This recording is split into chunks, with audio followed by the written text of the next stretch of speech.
لە تۆفانی ئەلئەقسادا چەکدارەکانی هێزی عیزەدین القەسام بە پاڵپشتی ژمارەیەکی بێشوماری ئەو موشەکانەی پێیان درابوو هێرشیان کردە سەر ئیسرائیل و تاکاتی تۆمارکردنی ئەم بەرنامەیەش شەڕە خوێناویەکان بەردەوامن بە هەزاران کوژرا و بریندار هەن لە هەردوو بەرەی شەڕ.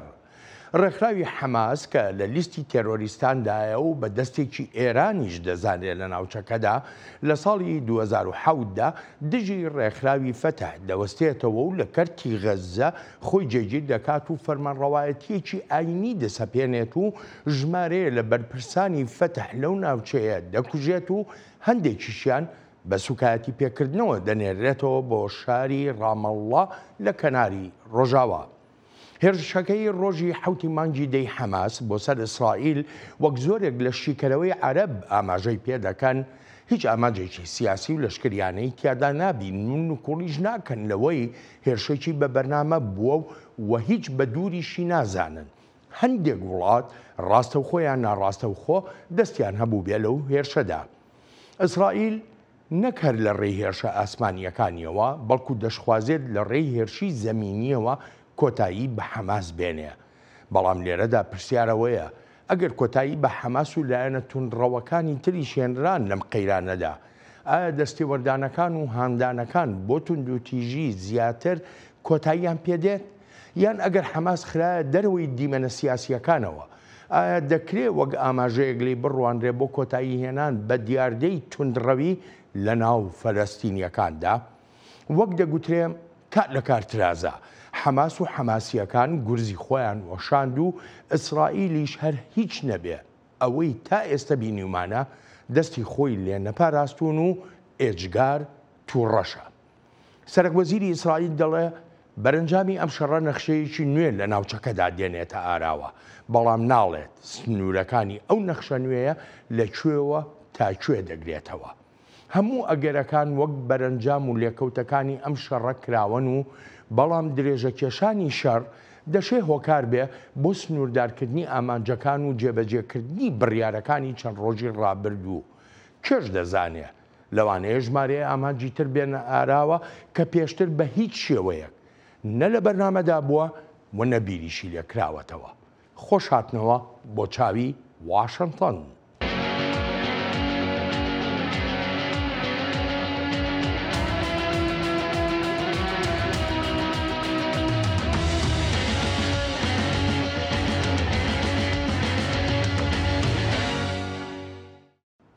ئەمریکا جەخت دەکاتەوە لەوەی ئەو هێرشەی حەماس کردیە سەر ئیسرائیل هێرشێکی تێرۆریستیە و بۆ دژایەتیکردنی تێرۆریزمیش واشنتن هەمیشە پشتیوانی خۆی دەربڕیوە بۆ ئەو وڵاتانەی بەرەنگاری تێرۆریزم دەبنەوە وەک چۆن ئێستا پشتیوانیەکانی خۆی بۆ دەوڵەتی ئیسرائیل ڕادەگەیەنێت.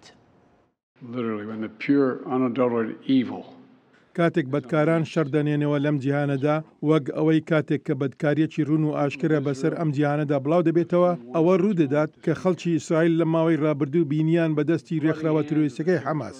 ئەو ڕێکخراوەی ئامانجە ئاشکراکەی کوشتنی خەڵکی جووە. ئەوەی حەماس کردی کارێکی بەدکارانەیە و زیاتر لە 1000 کەسی سیڤیل سەربردراون نەک هەر کوژراون بەڵکو سەربردراون.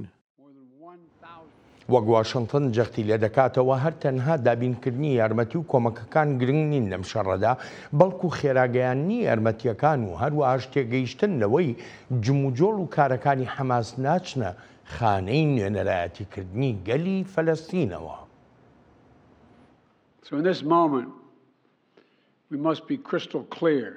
جا ئالەم کاتەدا دەبێت زۆر ڕوون بین. ئێمە لەگەڵ ئیسرائیل داین، ئێمە لەگەڵ ئیسرائیل داین، دەشمانەوێت دڵنیا بین لەوەی ئیسرائیل هەرچیەکی پێویست بێت بەدەستی بگات بۆ پاراستنی هاوڵاتیان و بەرگری لە خۆکردن و بەرەنگاربوونەوەی ئەو هێرشەی حەماس. هیچ ڕەواییەک بۆ تیرۆریزم نییە، هیچ پاساوێکیش هەڵناگرێت. حەماس داکۆچی لە مافەکانی گەلی فەڵەستین و شکۆ و خودموختاری ناکات و ئامانجە ئاشکراکەشی لە ناوبردنی دەوڵەتی ئیسرائیل و کوشتنی گەلی جووە. ئەمریکا داوا دەکا هەموو ڕێوشێنێک بەکاربهێنرێت بۆ پاراستنی خەڵکی سیڤیل لەم قەیرانە خوێناویەدا و بەکارهێنانی ئەو میکانیزمانەش وەک دەڵێت یەکێکە لەو خاڵە سەرەکیانەی ئەرکە لە وڵاتە دیموکراتیەکاندا. ئێمەی وڵاتی دیموکراتی لە ڕێی دۆزینەوەی ڕێوشوێنی جیاوازەوە خۆمان لە تێرۆریستان جیا دەکەینەوە، تەنانەت ئەگەر قورسیش بێت، بەڵام خۆمان بەرپرسیار دەکەین کاتێک کەم تەرخەمیمان هەبن. مرۆڤایەتی ئێمە و ئەو بەهایی بۆ ژیانی مرۆڤ و شکۆمەندی مرۆڤ هەمانە وهایان کردووە ببینە ئەوەی کە هەین و بە یەکێکیش لە خاڵە هەرە بەهێزەکانی خۆمانی دادنین. هەر بۆیەشە گرنگە هەرچی بارێکی پێویستی ئاگاهیە بەکار بهێنرێن تا خۆمان دوور بخینەوە لە زیانی خەڵکی سیڤیل. بەلای ئەمریکاوە دەوڵەتی ئیسرائیل هەموو مافێکی هەیە تا خۆی بپارێزێ لە هەموو هێرشێکی دەکرێنە سەری لەلایەن دوژمنەکانیەوە. حەماس لە وەتای دامەزرانیەوە دروشمی ڕوخانی دەوڵەتی ئیسرائیل و گەلی جووی هەڵکردووە. حەماس تەنها یەک کارنامەی هەیە، وێرانکردنی ئیسرائیل و کوشتنی جووەکانە. هیچ وڵاتێک ناتوانێت بەرامبەر سەربڕینی هاوڵاتیەکانی پش و درێژ بێت یان بگەڕێتەوە بۆ ئەو زەمینەیەی ئاوەها ڕەوشێکی دروست کرد. ئیسرائیل مافی هەیە و بێگومان وابەستەییشی هەیە تا بەرگری لە خۆی بکات و دڵنیا بێت لەوەی جارێکی تر ئەوەی ڕوویدا ڕوو نەداتەوە. هێشتا و تا ئامادەکردنی ئەم بەرنمەیە نازانرێکەی ئەم قەیرانە خوێناویەی نێوان حەماس و ئیسرائیل کۆتایی پێدێ و ئایا کۆتاییەکەی بە ئاگربەستێک دەبێت و بە دوایدا ڕێکەوتنیی ئاشتیانە مۆر دەکرێت و کێشەکان دەڕەوێنێتەوە. بەڵام ئەوەی زانراوە تەل ئەڤیڤ بڕیاری خۆی داوە و هەر هیچ نەبێن ناکرێ ڕێگە بدرێ حەماسی ئێستا و ئایندە هەمان ئەو حەماسەی بەر لە هێرشەکان بێ. حەماس لەم شەڕێدا نەیتوانی هاوڕاییەکی بێپێشینە لە شەقامی عەرەبی و ئیسلامیشدا بێنێتە ئاراوە، هەر بۆیەشە لەم کاتەشدا دابەشبوونێکی بەرچاو دەبینرێ لەسەر دۆسەی پشتیوانی بۆ کامیان حەماس یان فەلەستین. بێگومان هەردوو بەرە پاساوی خۆیان هەیە بۆ ئەو پشتیوانیەی دەیکەن. کلیفۆرد دی مەی دامەزرێنەر و سەرۆکی نێوەندی داکۆچیکردن لە دیموکراتیەکان میوانی ئەم هەفتەیی چاوی واشنگتنە. بەڕێزمەی یەکێکە لە کەسایەتیە ناسراوەکان و پێشتر وەک ڕۆژنامەوان و شیکەرەوەی سیاسی کاری کردووە لە میدیاکاندا، لەوانە The Wall Street Journal، National Review، USA Today، Commentary، The Atlantic، New York Times و Newsweek. بابەتەکانیشی بە گرنگی و ڕاوکراونەتەوە، ئەمە بێلەوەی پێشتریش سەرۆکایەتی کۆمیسیۆنی ئەمریکای کردووە بۆ ئازادیە ئاینیەکان. بەڕێزمەی سوپاس بۆ ئامادەبوونت با یەکەم پرسیاریشم سەبارەت بە پشتیوانیەکانی ئەمریکا بێ لەم قەیرانەدا. بەڕای تۆ وڵاتانی دیموکراتی ئەمریکا بە نمونە دەتوانێت چی زیاتر بکات بۆ ڕێگەگرتن لە هەموو جۆرە هێرشێکی دەکرێتە سەر هاوپەیمانەکانی؟ جا پشتیوانی ئەمریکا و بەو هیوایە پشتیوانی ئەوروپایەکان و وڵاتانی ئاسیا و هەروەهاش وڵاتانی تری ڕۆژهەڵاتی ناوەڕاست بۆ ئیسرائیل بەو شێوەیە بێت کە پێشتر نەکراوە. ئەوە زۆر یارمەتی دەردەبێت. ئەوەی ئێستا ئیسرائیل دەیەوێت بیکات لە ناوبردنی توانایە لەشکریەکانی حەماسە دوای ئەو هێرشە لە ناکاوی کردی و ئەو درڕندایەتیانەی حەماس کردوونی لەوانە کاری تۆریستی و تاوانی جەنگ. لە ڕابردوودا ئیسرائیل سزای حەماسی داوە بەو ئامانجەی جارێکی تر ئەو کارانە نەکات چونکە بەرەنجامی نەخوازراوی دەبن. هەموو جارێک تەل ئەڤیڤ دەیگوت لەوانەیە هێشتا دەرفەتێک مابێت بۆ وتوێژ و ئاگربەست و پاراستنی پارێزراوی دانیشتوانی غەزە. بەڵام ئەم جارە ئەم بابەتانە کۆتاییان پێهات و شەر هەر بەردەوامە هاوکاتی هەوڵەکانی ئیسرائیل بۆ لە ناوبردنی کارگەکانی چەک و شوێنەکانی ئەمارکردنی چەک و بنکەکانی سەرکردایەتی حەماس و هەروەهاش لە ناوبردنی ئەو کەسانەی حەماس کە بەرپرسیارەتیان هەبووە لە درڕندایەتیەکان و تاوانەکانی جەنگ و خێڕشتنەکانی ئەم ماوەی ڕابردوو. دەمەوێت ئەوەش بڵێم کە دەشێت ئەم شەڕە سبەینێ کۆتایی پێبێت، بە دڵنیاییەوە سبەی کۆتایی پێدێت ئەگەر بێت و حەماس بارمتەکان ئازاد بکات و لە تۆنێڵەکان بێتە دەرێ و بڵێت خۆی بەدەستەوە دەدات. ئەگەر ئەوە بکات ئەوە شەڕ ڕادەگیرێت و شەڕ لە غەزە ڕادەوەستێت و هەر تەنها بیرەوەریە تاڵەکان بۆ گەلی ئیسرائیل دەمێننەوە. تا ئێستا حەماس هیچ شتێکی لەو بارەیەوە نەوتووە و پێش دەچێت چاوی لەوە بێت شەڕ شەر بەردەوام بێت. لە بیرشمان نەچێت حەماس پشتیوانی هەیە و لە کۆماری ئیسلامی ئێرانەوە پشتیوانی دەکرێت. تاران دارایی بۆ دابین دەکات و کەرەستە و کەلوپەلی لەشکریانە و چەچیشی پێدەدات و هەروە مەشق و ڕاهێنانیشان پێدەکات. جا ئەمە گەلی ئێران نییە، بەڵکو ڕژێمی کۆماری ئیسلامیە ئەو کارانە دەکات و بۆتە سەرچاوی هەموو ڕووداوە نەخوازراوەکان لە ڕۆژهەڵاتی ناوەڕاستدا. باشە بەڕێزمەی ئەگەر هاتوو حەماس وەکو جەنابەت ئاماژەی پێ دەکەی هەموو بارمتەکانی ئازاد کردووە شەڕ کۆتایی پێهات، بەڵام ئایا ئەوەندە بەسە؟ یعنی بۆ نمونە چ متمانەیەک دێتە ئاراوە جارێکی تر حەماس هەمان هێرشێکی لەو شێوەیە نەکاتەوە؟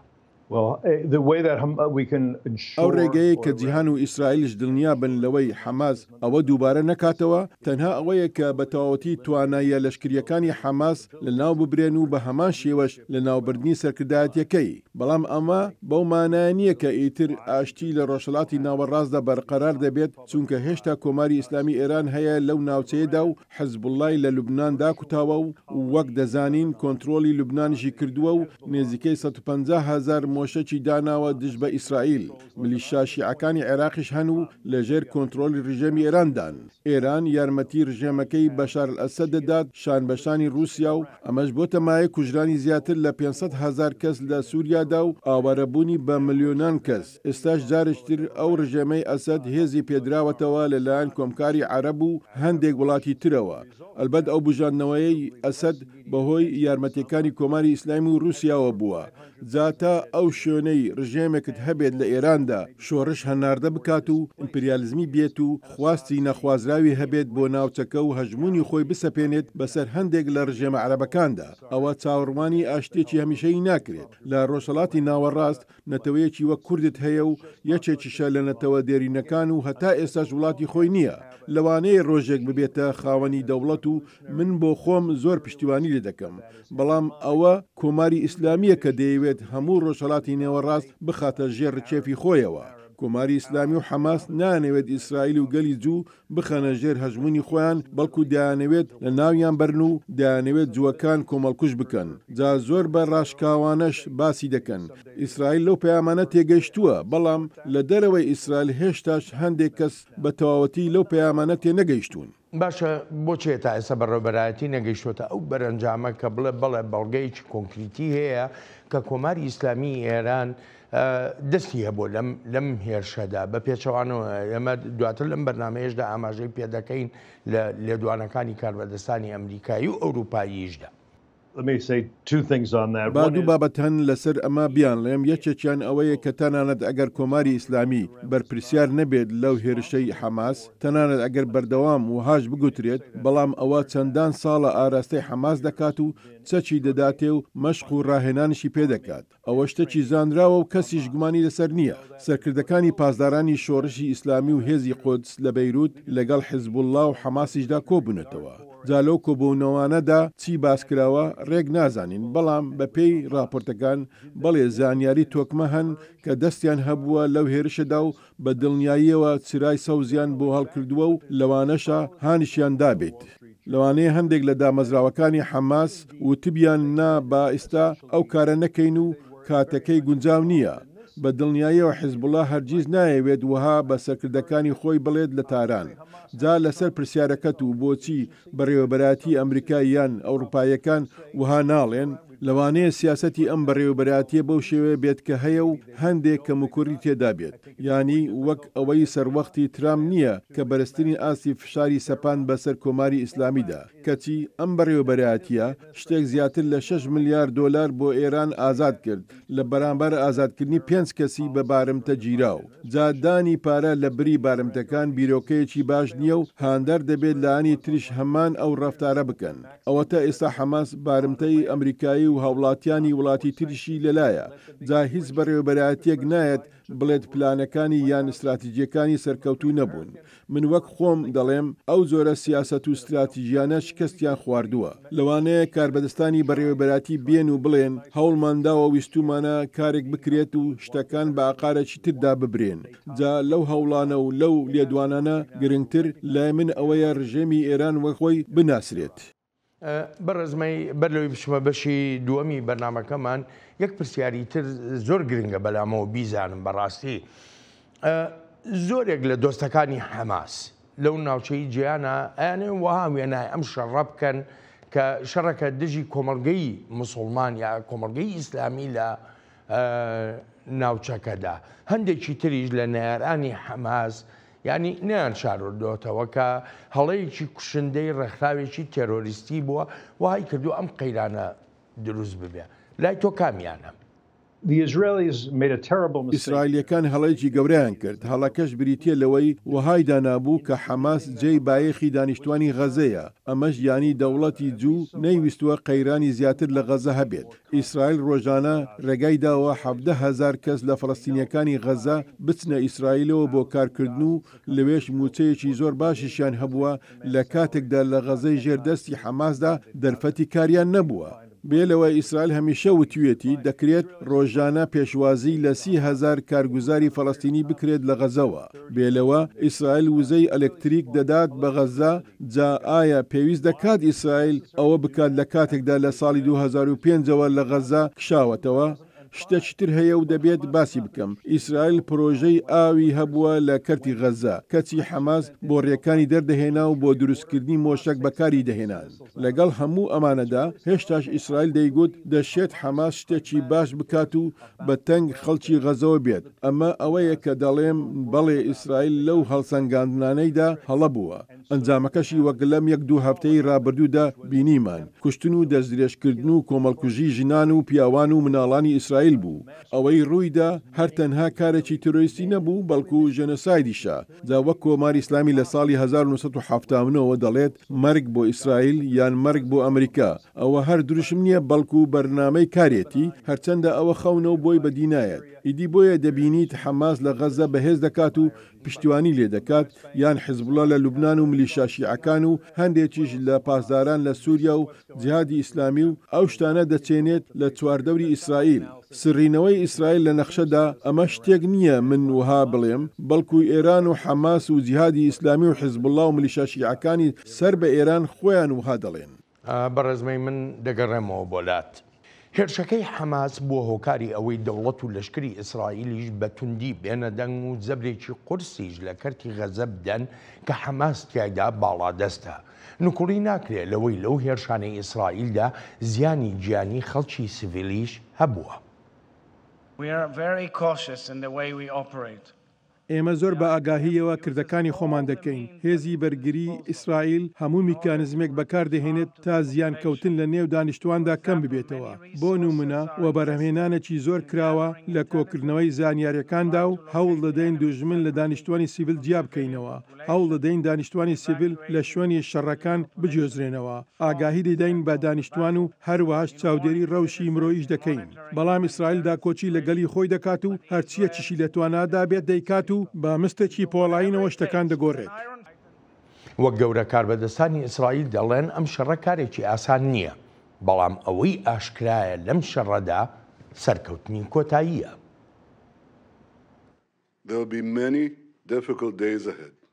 زۆر ڕۆژی قورسترمان لە پێشن، بەڵام هیچ گومانێکم نییە لەوەی هێزی شارستانی سەردەکەوێت. هۆکارەکەیشی ئەوەیە ئێمە تێدەگەین لەوەی مەرجی یەکەمی سەرکەوتن چییە، وەک ئاماژەت پێکرد. ڕوونی و ئاشکرایی مۆراڵیە. ئێستا کاتێتی و کاتێکی تایبەتیشە تا بە پێوە ڕابوەستین و بە شکۆ و یەکگرتوویەوە دژی بەدکار.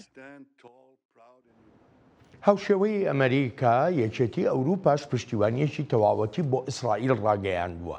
چەکدارەکانی حەماس لە هێرشی یەکەمیاندا ژمارەیە هاوڵاتی وڵاتانی تریشیان بەدیل گرتووە و لە شوێنی نادیار دانراون.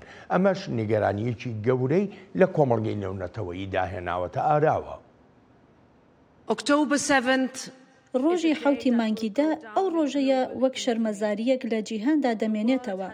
جیهان بە چاوی خۆی بینی جارێکی تریش خەڵکی جوو لە ئیسرائیل دەکوژرێن تەنها لەبەر ئەوەی جوون.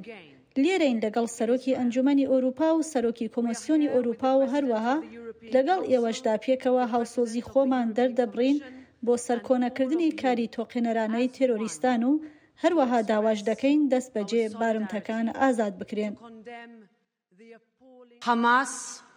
حەماس ڕێکخراوێکی تێرۆریستیە. نوێنەرایەتی خواستی ڕەوای گەلی فلستین ناکە.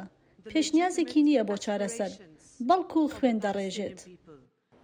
بەڕێزمەی وەکو جۆمان لێبوو گەورە کاربەدەستانی ئەوروپا ئەروە گەورە کاربەدەستانی ئەمریکاش جەخت لەوە دەکەنەوە کە حەماس نوێنەرایەتی گەلی فەلەستین ناکات. بۆ لەمە دووە لە دوای ئەم شەڕەی حەماس بە تایبەتی دوای ئەوەی کە جۆمان لە وتەکانی مەحموود عەباس سەرۆکی دەسەڵاتی فەلەستینیەکان بوو، پێ دوایە هیچ گۆڕانێک لە ئاڵوێستی ئیسرائیلیەکانە بێتە ئاراوە سەبارەت بە چارەسەرکردنی ئەو قەیرانەی بە قەیرانی ڕۆژهەڵاتی ناوەڕاست ناسراوە یا قەیرانی نێوان ئیسرائیلی و فەلەستینیەکان؟ بەڵێ وایە جا ئەوانەی دەیانەوێت دەوڵەتی فەڵەستینی ببینن، ینی بەبستم لەوەیە ئەوانەی دەیانەوێت دوو دەوڵەت بۆ دوو گەل ببینن، گەلی جوو و گەلی فەڵەستین، دەزانن کە حەماس ئەو چارەسەریەی بۆ چەندان ساڵە دواخستووە. با بهێنینەوە بیری خۆمان کاتێک لە 2005دا ئیسرائیل لە کەرتی غەزە کشایەوە، کشانەوەیەکی ڕاستەقینە بوو، هەموو سەربازەکانی خۆی کشانەوە، هەموو خاوەن چێلگەکان و تەنانەت کەنیشتەکانی خۆشی کشانەوە و هیچی نەما لەوێ. لە بەرامبەریشدا کەرتی غەزە بووە دەوڵەتێکی بچووک بۆ حەماس و لە کناری ڕۆژ ئاواش دەوڵەتێکی فەڵەستینی هەبوو. حەماس هەمیشە ئەوەی وتووە کە هیچ دانوساندنێک ناکات لەگەڵ دەوڵەتی جوودا و دەستبەرداری هیچ بستە خاچێکیش نابێت. جا لە پەیوەندی بە مەحموود عەباسەوە لە کناری ڕۆژ ئاوا دەزانی وهای نابینم لە وتوێژێکی ڕشدا بوو بێت لەگەڵ ئیسرائیلدا و بڵێت ئەگەر دەوڵەتێکی فەڵەستینی هەبێت ئەوە لەوانەیە کۆتایی بە قەیرانەکە بێنین. لە بیرشمان نەچێت مەحموود عەباس ئاستەکی ئەو تۆی جەماوەری نییە لە کناری ڕۆژ ئاوا و خەڵک دەڵێن وەک شارەوانی ڕامەڵایە، هەروە تەمەنیشی هەڵکشاوە و ئەگەریش بڵێت دەستی ئاشتی ڕادەچێشێت بۆ ئیسرائیل و دەوڵەت ڕادەگەێنێت، ئەوە پێم وانییە خەڵک جۆیڕایلی بن. لە 2005ەوە یان 2006ەوە هەڵبژاردن نەکراوە لە کناری ڕۆژ ئاوا و لە کەرتی غەزەش. جا پێشتر باس لەوە دەکرا لە ناو ئیسرائیلدا کە لە کناری ڕۆژ ئاواش بکشێتەوە و هیچیش ڕوو نادات. بەڵام دوای ئەم ڕووداوانە ئیسرائیل لە کناری ڕۆژ ئاواش ناکشێتەوە و ئەویش کە بچێتە غەزەوە کە هیوادارم زۆر نەخایەنێت، چونکە دواتر چی ڕوودەدات ئەوە بابەتی مشتومڕەکی گەورەیە. باشە بەڕێزمەی ئێستاکە ئەم بەرنامەیە تۆمارەکەین. ئیسرائیل لە خۆ ئامادەکردندا بۆ هێرشی زەمینی بۆ سەر غەزە. ئەگەر هەموو غەزەی گرت ئیسرائیل پێ دوایە بیداتەوە بە دەسەڵاتی فەلەستینیەکان؟ با لێرەدا ڕوون بم، ئیسرائیل داوای لە دانیشتوانی غەزە کردووە تا ناوچەکانی باکووری غەزە چۆڵ بکەن، چونکە پێگەیەکی لەشکریانن. ئیسرائیلەکان دەزانن حەماس بۆمبی چێندراوی داناوەتەوە و مینی چاندووە و توێنەڵەکانی هەن. هێشتاش ئیسرائیل وزەی ئەلکتریکی و پێداویستیەکانی تریش بۆ باشووری غەزە دابین دەکات. جا ئەو دانیشتوانانەی غەزە کە نایانەوێت شەڕی ئیسرائیل بکەن یا نایانەوێت بەهۆی حەماسەوە بکوژرێن، دەتوانن ڕوو بکەنە وڵاتی میسر تا ئەو قەیرانە تەواو دەبێت. هەرچەندە حەماس ڕێگەیان نادات و حکوومەتی میسریش خواستەکی زۆری نییە لەسەر ئەو کۆچە کاتیە. حەماس دەیەوێت ئەو خەڵکە بمێنەوە وەک خەڵغانی مرۆیی بەکاریان بهێنێت و ئەگەریش خەڵک کوژران ئەوە بۆ مەبەستی تایبەتی خۆی بەکاریان بهێنێت. جا کاتێک ئەم قەیرانە بە دەرکردنی حەماس کۆتایی پێدێت، ئەو جا وتوێژ لەسەر ئایندەی کەرتی غەزە دەست پێ دەکات. هێندەی ئەوەی زانیاریم هەن هیچ یەکێک لە ئیسرائیلیەکان نانەوێت لە غەزە بمێننەوە، لەبەر ئەوە شتێک دەکرێت بەڵام هێشتا دیار نییە چییە. جا ئەو وڵاتانەی پشتیوانیان لە حەماس کردووە بەرپرسیارەتیان لە ئەستۆیە و پێویستە ڕۆڵی خۆیان ببینن بۆ جێگیرکردنەوەی سەقامگیری و بژاندنەوەی ناوچەکە و هەروەش دانی دڵنیاییە کە هیچ ڕێکخراوێکی تیرۆریستی لەو ناوچەیە جمجۆڵی نەبێت وەک پێشتر دژ بە ئیسرائیل. ئەو وڵاتانە پێویستە بە ئەرکی خۆیان هەڵسن وەک تورکیا و قەتەر. جا پێویستە ئەو وڵاتانەی پشتیوانیان لە حەماس کردووە ئاوارەکان وەربگرن، چونکە بەرپرسیارەتێکی گەورەی ئەم ڕەوشە ناهەموارەی ئێستایان لە ئەستۆیە. بۆ نمونە ئەو خەڵکە بۆ ناچنە ئێران لە کاتێکدا هەموو شتەکان لە ئێرانەوە بووە. ئەی بۆچی ئێران دارایی دابین ناکات بۆ ئاوەدانکردنەوەی غەزە بەڵام بەبێ هەبوونی تیرۆریستان؟ ئیسرائیلش کاتێک دڵنیا دەبێتەوە لەوەی لە غەزەوە مەترسی لەسەر نییە، ئەوە درێژە دەدات بە هەوڵەکانی خۆی وەک پێشتر کردوێتی لە دابینکردنی پێداویستیەکان بۆ دانیشتوانی غەزە وەک پرۆژەکانی ئاو و وزەی ئەلکتریک و دەرفەتی کار. لە بەرامبەریشدا حەماس دەڵێت تەنها ئەرچێکی هەبێت کوشتنی خەڵکی جووە و هەموو ئەو شتانەی تر با UN و وڵاتانی خێرخواز بیکەن، چونکە دەڵێن ئەوە بەرپرسیارەتی حەماس نییە و هی خەڵک و لانی ترە. باشە بەڕێزمەی ئایندەی ڕێکەوتنی ئیبراهیم چی لێ بەسەریە؟ یعنی هەندێک بۆچوونەیە لە ناوچەکە ئاماژە بەوە دەکەن کە دەڵێن ئەم شەڕە بووە لەم کاتەدا کراوە بۆ ئەوەی کۆتایی بە ڕێکەوتنی ئیبراهیم بهێنرێ یاخۆ لایەنی تر وڵاتی تر وەکو عەرەبستانی سعودیە نەبنە بەشێک لەو ڕێکەوتنە. یەکێک لە ئامانجەکانی حەماس و پشتیوانکارانی حەماس لە تاران لەو هێرشە خوێناویەدا ڕێگاگرتن بووە لە ڕێکەوتنی ئیبراهیم و نێزیکبوونەوەی دیبلۆماتی نێوان عەرەبستانی سعودی و ئیسرائیل. جا لەوانەیە لەسەر ژیانی خەڵکی فەڵەستین و هەروە ئیسرائیلیش بیریان لەوە کردبێتەوە بە سەرکەوتنێکیشیدا بنێن. ئەم ڕەوشە کێشە بۆ ڕێکەوتنی ئیبراهیم دەنێتەوە. بێگومان ئەوە لە بەرژەوەندی ڕژێمی ئێران دەبێت و منیش دڵنیام لەوەی حەماس دەخوازێت هەر ئەوە ببینێت و هیچی تر. لە بەرامبەردا پێویستە ئیسرائیل متمانەی خۆی بجێڕێتەوە و نیشانی بدات کە بەهێزە. لاوازی لە ڕۆژهەڵاتی ناوەڕاستدا دەبێتە مای هەندان و هەرچی هێزیشە دەبێتە مای جێگیری و تۆکمەیی. جا گرنگە دڵنیا بین لەوەی لەم شەڕەدا و دوای ئەم شەڕەش ئیسرائیل وابەستەی یاسایی خۆی دەبێت. وەک چۆن ئێستا داوا دەکات غەزە چۆڵ بکرێت ئاواش ببینێتەوە لەسەر ڕێکەوتنی ئیبراهیم و ئاساییکردنەوەی پەیوەندیەکان. ئەوەتە بەر لەوەی بردومانی شوێنێک بکات بە دانیشتوانەکە دەڵێت بردومانی ئەم یا ئەو باڵەخانەیە دەکەین. حەماسیش پێیان دەڵێت نەخێر دەبێت بمێنەوە وەک قەلغانی مرۆیی با لەوێ بکوژرێن. هەر بۆیە دەبێت ئیسرائیل سەر بکەوێت لەم شەڕەدا و سەرکەوتنیشی ینی لە ناوبردننی توانایە لەشکریەکانی حەماسە تا هەرگیز جارێکی تر ئەو کارانە نەکاتەوە کە دەیکردن. بەڕێزمەی من دەگەڕێمەوە وڵات. یەکێک لە کێشەکانی ئەم شەڕەی حەماس و ئیسرائیلەوەیە مەترسی لێکەوتەی تری هەیە. هەر بۆیەشە گەورە کاربەدەستانی وڵاتانی دیموکراتی ئاگاهی دەدەن تا هیچ لایەک خۆی نەکا بە بەشێک لەو شەڕە. پێویستە هیچ لایەنێک هەوڵی سوودوەرگرتن نەدات لەم دەستڕێژیە قیزەوەنەی حەماس تا خوێنڕشتن و ناسەخامگیری زیاتر بێنێتە ئاراوە. پشتیوانیمان بۆ ئیسرائیل وەک بەرد جێگیرە. زۆر بە خێرایی کار دەکەین تاوای ئیسرائیل پێویستێتی بۆ بەرگری لە خۆکردن بیگەینین وەک تەقەمەنی و موشک بڕ. جا هەموو ئەمانە دەکەین هاوکاتی پشتیوانیمان بۆ کراین. ئەوە ئاگاهیدانە کارەکتەرە دەوڵەتی و نادەوڵەتیەکانیش دەگرێنەوە لەسەر و هەمووشیانەوە کۆماری ئیسلامی ئێران کە هێشتا نەتوانراوە وەک بابەتێکی کۆنکریتی بزانرێ ئایا ئێران دەستی هەبووە یان نەبووە لەو هێرشەی حەماسدا. هەر لە سەرەتاوە بەگشتی وتومانە ئێران هاوبەشی هەیە لەم هێرشەدا چونکە بەشی شێری لە بوجەی باڵا لەشکریەکەی حەماسی دابین کردووە. ئێران مەشقوڕەهێنانی پێکردوون و توانایەکانی بۆ دابین کردوون پشتیوانیشیان لێ دەکات. ئێران دەمێکە پەیوەندی و دەستی تێکەڵە لەگەڵ حەماسدا. ئەمانە هەر هەمووی ڕۆڵیان هەبووە لەوەی ئێستا دەیبینین. جا ئایا ئێران پێشتر ئاگاداری هەبووە لەو هێرشە یان یارمەتی داوە یان پیلانی ئێرانە تا ئەم کاتە کە لێرەم هیچ ڕاستکردنەوەیەک لە بەردەستمان نییە. یەکێک لە گرنگترین کارکتەرە نادەوڵەتیەکان حیزبوڵای لوبنانە کە لەژێر کاریگەریەکی تەواوەتی ڕژێمی کۆماری ئیسلامی ئێراندایە و نیگەرانیش هەن لەوەی ئەو ڕێکخراوە کە بە یەکێک لە ڕێکخراوە تێرۆریستیەکاندا دەنرێت و ئێران چەکی بۆ دابین دەکا ببێتە بەشێک لەم قەیرانە. شیانی ڕوودانی شەڕێکی سەرتاسەری بە دوور نازانم هەرچەندە حیزبوڵا پشتی بە دابەشبوونی ناو ئیسرائیل بەستووە. جا پێم وایە ئێستا حیزبوڵا دەبێنێت بابەتەکە ئەوە نییە کە بیری لێ دەکردەوە. هەر بۆیە لەوانەیە ئەمە ببێتە ئەوەی لە بایەخدانی حیزبوڵا بە شەڕی سەرتاسەری کەم ببێتەوە. جا دەشێت ئێران بەرژەوەندی لەوەدا بێت حیزبوڵا وەک هێزەکی یەدەک بهێلێتەوە لەم ڕووداوانەدا چونکە ئێران وەها بیر دەکاتەوە دەشێت ئیسرائیل هێرشی بکاتە سەر. وەک شێکەرەوە ئاماژەی پێدەکەن بەشداری حیزبوڵا و میلیشیاکانی تری سەر بە ئێران لەم شەڕەدا ڕەوشێکی ناهەمواری دژواری نەخوازراو لە ناوچەکەدا دێنێتە ئاراوە. مەترسی سەرەکی بریتە لە شەڕێکی گەورەی ناوچەکە وەک بەرەنجامێکی ئەو هێرشەی حەماس. مەترسیە هەرە گەورەکەش بریتە لە کارەساتێکی گەورەی مرۆیی و سیاسی و هەروەهاش بەرەنجامی تاریکبوونی زیاتر و زیاتر بە دوای خۆیدا دەهێنێت.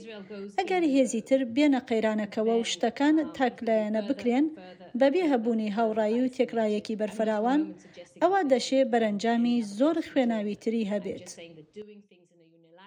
چارەسەرکردنیی بنەڕەتیانەیە ئەم قەیرانەوە گاماژەی پێدەکرێت بۆ ڕاگرتنی تونند و تیژە خوێناویەکان گەڕانەوەیە بۆ پرۆسەیەکی بەفراوانی ئاشتی و جێگیرکردنی دیموکراتی لە ناو فەلەستینیەکاندا بەبێ ئەوەی حەماس و هاوشێوەکانی حەماس ببنە بەشێک لەو پرۆسەیە. تەنها ڕێگا ئەوەیە کە پرۆسێکی ئاشتی هەبێت و هەموو کارکترەکانی ناوچەکە و کارکترە سەرەکیە نێونەتەوەیەکانش بەشدار بن. ئەمە وەک استراتیژیەتی درێژخایەن. جا پێم وانیە هێرشکردن و هێرشی زەمینی بۆ سەرغەزە نابنە استراتیژیەکی گونجاو بۆ چارەسەرکردن، بەڵکو پێکهێنانی دەوڵەتێکی دیموکراتی فلستین چارەسەرە. لە پەیوەندی بە حەماس و ئەوانەی بەشداریان کردووە لەگەڵ حەماسدایان پشتیوانیان کردووە، ئەوە پێویستە دادگایی بکرێن و هەروەهاش نەبنە بەشێک لە حکوومەت. ئەلبەت ئەمە دەرفەتێکە تا فلستینیەکان لە هەڵبژاردنێکدا بە دیموکراتیانە حکوومەتی خۆیان هەڵبژێرن و دانوستاندنی ئاشتی بکەن بە پشتیوانی کارکترە سەرەکیە نێونەتەوەیەکان لە ناوچەکەدا. بەڕێزمەی ئەلبەتە لە لێدوانەکانی سەرۆکوەزیری ئیسرائیلدا ئێمە چەند جارێک گوێمان لەوە بۆ کە دەڵێ ئەم شەڕە دەبێتە مایی هاتنە ئارای نەخشەیەکی نوێ لە ناوچەکەدا. شیکەرەوەش وەکو گوێمان لێبووە و ئاگاهی ئەدەن کە ئەم شەڕە نابێت پەرەپسەنێت و نابێت ڕێگە بدرێت لێکەوتەی زیاتری هەبێت. ئەمێ بزانم نەخشەی نوێ لە ناوچەکەدا یانی چی؟ نازانم و دڵنیا نیم لەوەی نەخشەی نوێ لە ناوچەکەدا ینی چی. ئیسرائیل نایەوێت سنوورەکانی خۆی فراوانتر بکات و وەک باسشم کرد ناوێت غەزە داگیر بکات و خەڵکی جوو بباتە غەزەوە و پێم وانییە ئەوە ڕوو بدات. پێم وایە کاتێک باس لە نەخشەی نوێ دەکات ئەو نەخشەیە کە کۆماری ئیسلامی و حەماس دەیانەوێت بیسرنەوە، بەڵام ئەم نەخشە نوێیە لە ڕەوانگەی ڕێککەوتنی ئیبراهیمەوە دەبێت کە ئیسرائیل و وڵاتانی عەرەبی پێکەوە بە ئاشتیانە بژین. پێم وایە ئەم ڕێبەرایەتیەی ئێستای عەرەبستانی سعودیا پەیوەندیەکی باشتریان دەوێت لەگەڵ ئیسرائیلدا، چونکە شازادە محەممەد بن سەلمان سعودیەکی نوێی دەوێت کە هەموو شتێکی نوێی تێدا بێت و خەڵک وەک گەشتیاری سەردانی بکەن. جا ئەمە بەو شێوەیە ناکرێت کە حەماس کردی. هەر بۆیە دەڵێم ئێران و حەماس دانویست ئەو جۆرە نەخشەیەی ڕۆژهەڵاتی ناوەڕاست وێران بکەن و بیسرنەوە لە کاتێکدا زۆربەی خەڵک لە ڕۆژهەڵاتی ناوەڕاستدا بە عەرەب و کورد و کریستان و جوو بەهایی و ئەوانی تریش زێدەیەکی ئارامیان دەوێت و پێکەوە ژیانێکی ئاشتیانەیان دەوێت. ئەمەش ڕێک ئەو بابەتەیە کە ڕژێمی ئێران و ئەوەی پێی دەگوترێت جیهادیەکانی حەماس نایەنەوێت. بەڕێزمەی هەموو ئاگاهیدانەکانی کە دەدرێن جا ڕاستەوخۆ بێ ناڕاستەوخۆ ڕووی کۆماری ئیسلامی ئێران دەگرێتەوە. ئەی تورکیا خۆ تورکیاش پشتیوانی لە حەماس دەکا. باڵی سیاسی حەماس لە تورکیادا زۆر بەهێزە، ینی هەموو شتێک و هەموو پشتیوانیەکیشیان بۆ دابین دەکا. بۆ ئەوەندە باسی تورکیا ناکرێت. دەبواە ئاماژە بە تورکیاش بکەم. ئێستا باسی دەکەم چونکە تورکیا داڵدەی ڕێبەرانی حەماسی داوە و ڕێگەشی داونەتێ لەوێ بمێننەوە. تورکیاش بەشێکی بەرپرسیارەتی ڕووداوەکانی ئەم دوایەی لە ئەستۆیە. تورکیای ژێردەسەڵاتی ڕەجەب تەیب ئۆردوغان مایەی بێهیواییەکی زۆر گەورەیە. پێشتر کە سەردانی تورکیام دەکرد زۆر شتی خۆش و جوانی هەبوون، بەڵام لە ژێر دەسەڵاتی ئەم حکوومەتەدا نەخێر. سەرنجەکە زۆر ڕاستە کە بەداخەوە پێشتر باسم لە تورکیا نەکرد، هەروە قەتەر و کوێت و هەندێک وڵاتی تریش. ڕاستە دەبواە ئاماژەم بە تورکیاش بکردایە. تورکیا لەم ڕووداوانەدا یارمەتی دەر نەبووە. لە کاتێکدا ئەندامی ناتۆیە و دەبواە لە ئەمریکاوە نێزیک بواە و ئاشتی بۆ ڕەشەڵاتی ناوەڕاست بیوستایە. بەڵام وها نییە. ڕاستە دەبواە باسی تورکیان بکردایە و داوای لێبوردن دەکەم کە ئاماژەم پێ نەکرد. من لەسەرم پرسەر دەگەڕێمەوە بۆلات بزانین ئەوروپاییەکان ڕایان چییە؟ لای ئەوروپاییەکانیش هەمان هەڵوێستەیە بەرامبەر کۆماری ئیسلامی ئێران لە ڕووی هەبوونی بەڵگەوە، بەڵام دەژڵێن ئەگەر کۆماری ئیسلامی ئێران نەبوایە ئەوە حەماس نەیدەتوانی ئەو کارە بکات. لە کاتێکدا بەڵگەیەکی ئەوتۆمان لەبەر دەستدانیە کە ئێران دەستێکی ڕاستەوخۆ و کردەیی و کۆنکرێتی لەو هێرشە ترسنەوەکانەیەی حەماسدا هەیە، بەڵام بەلای هەمومانەوە ئاشکرایە ئەگەر پشتیوانەکانی ئێران نەبووایە بە درێژای ئەم هەموو ساڵە ئەوە حەماس نەیدەتوانی بەو شێوەیە بێپێشینەیە هێرش بکاتە سەرخاشی ئیسرائیل. بەڵام ئەو لێدوانە خۆشحاڵیانەی لە لووتکەی دەسەڵاتی ئێران و کارۆڵستانی تریشەوە بێزراون. ڕێبەرایەتی ئێران بەبێ هیچ شەرمێک ڕووی ڕاستەقینەی خۆی نیشان دەدات و جەختیش لە ڕۆڵی خۆی دەکاتەوە لە غەزە. بوونی حزبوڵڵا لە هاوکێشە و ڕاهەندەکانی ئەم شەڕەدا وەک ئەوروپاییەکان دەڵێن لێکەوتەی تری نەخوازراو بە دوای خۆیدا دێنێت و لەوانەشە سنوورەکانی ڕۆژهەڵاتی ناوەڕاستیش تێپەڕێنێت.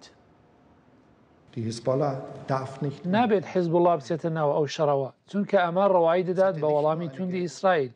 ئێستا لوبنان بەهۆی ڕەفتارە خراپەکانی حیزبوڵڵاوە سەقامگیری لەدەستداوە و هێندەی تریژ ڕەوشی وڵاتە وێران دەکات. بێ لەوەش دەبێت تەمایەی هەڵایسانی ئاگرێکی وێرانکەر کە دەشێت لێکەوتەکانی بڕوات بەرەو ناوچە دوورەکانی وەک باکووری ئەفریقا و یەمەن. بەڵام وەکشیکەرەوە ئاگاهی دەدەن ئەو پەرەسەندانە کەوتونەتە سەر هێرشە زەمینیەکەی ئیسرائیل. جا پێم وایە هێرشی زەمینی ئیسرائیل بۆ سەرغەزا جێی نیگەرانی ڕاستەقینەکە دەبێت چونکە لایەنەکانی تریش پشتیوانی ئێرانیان هەیە و هەمان ئامانجی ئێرانیان هەیە و دژایەتی ئیسرائیل دەکەن. ئەوە دەشێت ببنە بەشێک لەو قەیرانە. گەورە دەسەڵاتدارانی کۆماری ئیسلامی ئێرانیش بەردەوام هەڕەشەی سڕینەوەی ئیسرائیلیان کردووە لە نەخشەی ناوچەکەدا. ئەگەرچی پێشتر لێدوانی ئاگرینیشیان دەدا دژ بە ئیسرائیل، بەڵام لە ئێستادا دەڵێن ئەو هێرشەی حەماس پەیوەندی نییە بە ئێرانەوە هاوکات خۆشحاڵی خۆشیان ناشارنەوە و ئەوەی ڕووی داوە بە سەرکەوتنیش ناودێری دەکەن. پشتیوانکارانی ڕژێمە سەپێنراوەکەی زایۆنزم و ژمارەیەک لە خەڵکانی ناو ئەو ڕژێمەش لەم ڕۆژانەی ڕابردوودا هەندێک شتی بێمانە دەڵێن کە گوایە کۆماری ئیسلامی لە پشت هێرشەکانی حەماسەوەیە. ئەوانە هەڵەن. یەک جلوەی ئەز ئەوەی ڕوودەدات هێزی بەرگریە دژ بە ڕژێمی زایۆنزم و دەبێت پیرۆزبایی بکەین لە گەلی فەڵەستین و جەنگاوەرەکان و لایەنەکان و هەروەهاش لە جیهانی ئیسلامی بە بۆنەی ئەم سەرکەوتنەوە. بەڕێزمەی لەم ڕۆژانەدا وتارێکم خوێندەوە ئەماژە بەوە دەکات باشترین جۆری پشتیوانی بۆ ئیسرائیل ئەوەیە کە ڕێگە نەدرێ هیچ پشتیوانیەک بگاتە حەماس، بە تایبەت لە دۆستەکانی ئەمریکاوە یا لە هاوپەیمانەکانی ئەمریکاوە وەک قەتەر بۆ نمونەیە تورکیا. تۆ چی دەڵێی؟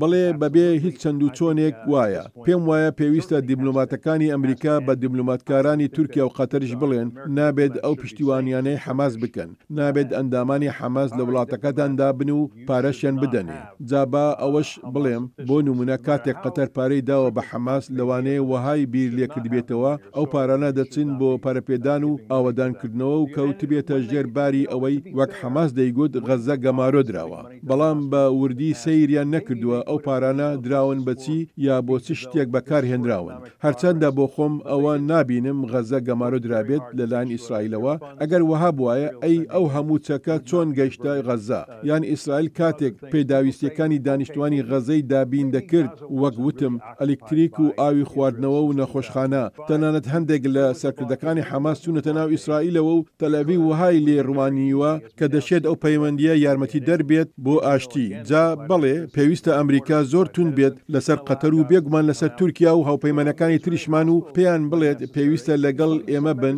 چونکە پێویستە ئەمە ببێتە کۆتایی هێنان بە حەماس و ئەگەر پێشتر هۆکار هەبوو بن بۆ پشتیوانیکردنی حەماس ئەوە ئێستاش هۆکار هەن بۆ ڕاگررتنی ئەو پشتیوانیانەتان. جا ئەمە هێشتا ڕووی نەداوە و پێویستە فشار بەکار بهێنرێت تا بکرێت. بەڕێزمەی دواپرسیارم بەڵام تکایە زۆر بە کورتی وەڵامم بدەیتەوە. ئەلبەتە زۆر لە شارەزایان هەر لەم بەرنامەیەدا ئاماژەیان بەوە دەکرد کە ئەمریکا بەرژەوەندیەکی ئەو تۆی نەماوە لە ڕۆژهەڵاتی ناوەڕاستدا. دەمەوێت بزانم ئەم قەیرانەوەها دەکات ئەمریکا استراتیژێتێکی نوێی هەبێ بۆ ناوچەکە بە تایبەتی لە ئێستادا کە ڕۆژنامەی The Wall Street Journal نووسیوێتی ئەمریکا بە نیازە 2000 سەرباز بنێرێ بۆ ئەو ناوچەیی جیهان. وەڵامی خێرا بۆ ئەم پرسیارەت ئەوانەی بڕوایان وایە کە پێویستە لە ڕۆژهەڵاتی ناوەڕاست دوور بکەوینەوە یان ئەوەی شتێک بکرێت تا بەرژەوەندی گەلانی ئەو ناوچەیە بپارێزرێت پێویستە ئەوەشیان لە بەرچاو بێت کە هەر جارێک ویستومانە لە ڕۆژهەڵاتی ناوەڕاست دوور بکەوینەوە ئەوە شتێک ڕوویداوە و گەڕاوینێتەوە. لێرە زۆر باسی ئەم بابەتە دەکەم لەگەڵ هاوڕێکانمدا و پێیان دەڵێم ئەگەر جێی دەهێڵن ئەوە کارکتەری زۆر خراپ ئەو بۆشایە پڕ دەکەنەوە. جا ئەگەر ئەمریکا نەخوازێت ئەو ڕۆڵی سەرکردایەتی جیهانی هەبێت ئیتر چ وڵاتێک دەتوانێت بیکات چونکە ئەگەر وڵاتێک زۆر بەهێز نەبێت ناتوانێت ئەو ئەرکە لە ئەستۆ بگرێت. بەڕێزمەی سپاس و پێزانینم بۆ بەشداریت لە چاوی واشنگتنی ئەم هەفتەیەدا. Mr. May, thank you very much for your valuable input in the show. Thank you. Thank you.